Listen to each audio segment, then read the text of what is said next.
Yung bahay na pinutuyo niya para sa amin, ang ganda ng view sa may Clearwater Bay. Mula dito hanggang dyan, ang tubig, ang view, mahal ang view sa Hong Kong. Pero hindi rin ako naging masaya doon. Oo, maganda sa simula, di ba? Pero kung na-experience ko ba yung joy?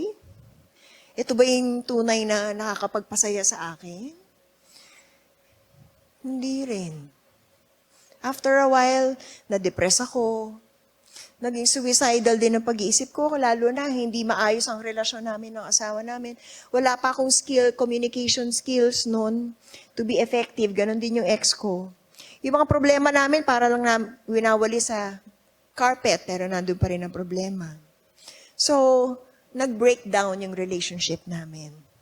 So, pakiramdam ko noon, no, kahit ang yaman ng buhay ko, para akong umaakit ng hagdan ng tagumpay, pero pagdating ko sa tuktok, mali pala yung sinasandalan ng aking hagdan. So, gaya ng binanggit ko, nalungkot ako, naging suicidal ako, naka-apekto sa marriage ko. After 2.5 years, tumawag na lang sa akin ng ex ko. Sabi niya, I just came from a meeting with my lawyers and I want a divorce. Sabi ko, bakit? So, umuwi ako, nag-usap kami sa may kitchen table. Is there someone else? Tanong ko. Oo. Na-in love daw siya sa isang model na mas bata kaysa sa akin. Okay, sabi ko, hindi pa ako Christian noon.